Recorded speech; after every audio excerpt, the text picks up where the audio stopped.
dari perayaan itu, dan saya bersyukur.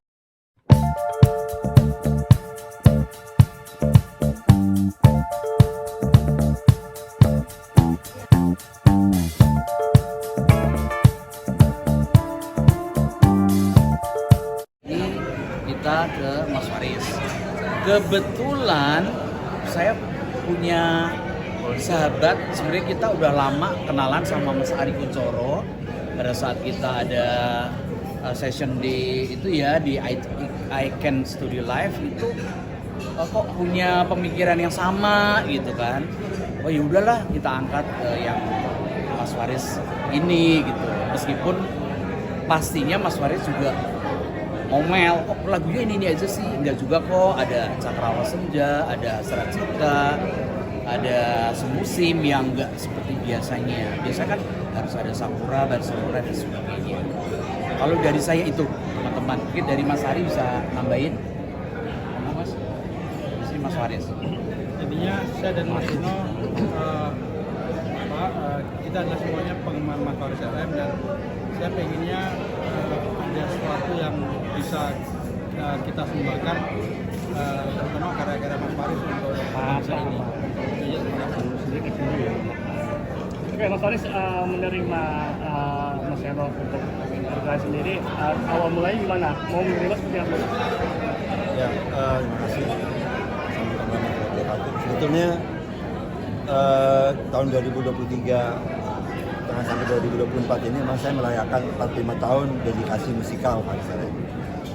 Saya sebutkan dedikasi musikal.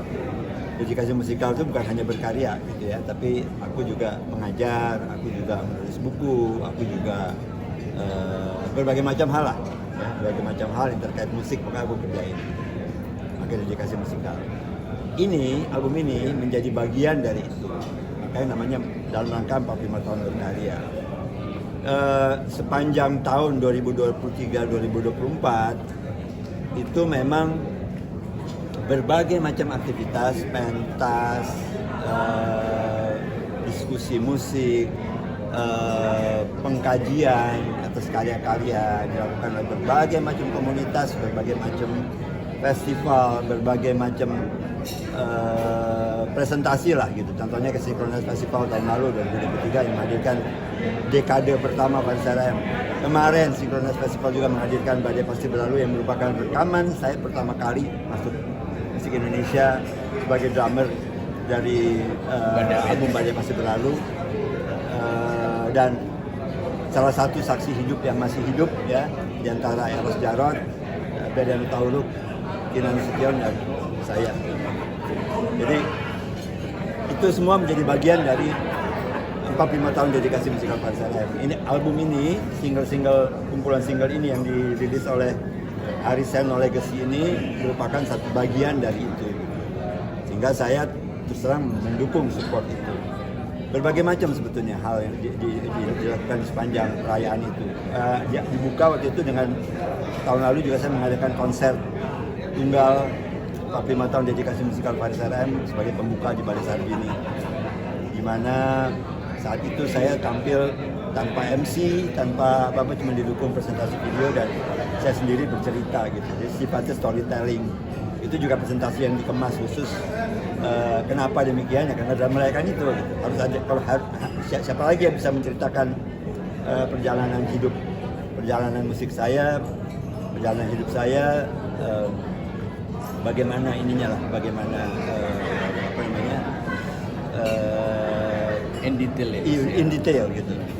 Nanti juga tahun ini juga alhamdulillah sedang dirintis produksi, udah sampai di skenario sih, sampai di skrip, dirintis produksi Mahaka, Ponder Lab dan Netflix untuk menghadirkan film Faris RM dan serial ya, episode di Netflix ya, 30 episode, 3 season, 10 episode.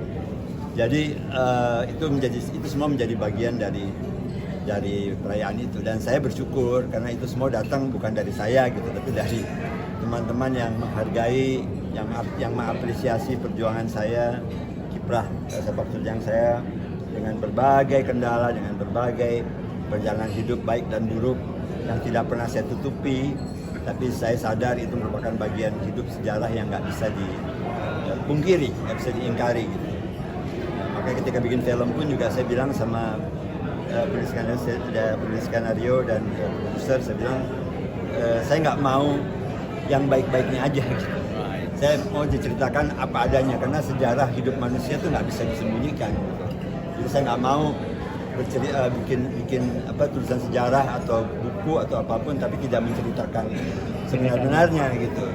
Seperti di buku saya juga saya ceritakan gitu. Saya pernah di penjara, di Cipinang kenapa saya ceritain aja. Buat saya nggak jadi masalah karena buat saya itu anugerah tetap. Ada musibah dalam hidup. Hidup ini selalu anugerah karena Allah selalu memberikan yang terbaik. Keren. Oke Mas, kalau untuk pemilihan artis sendiri siapa yang ngatur soal penyanyi yang nyanyikan? Oh ini, bos ini.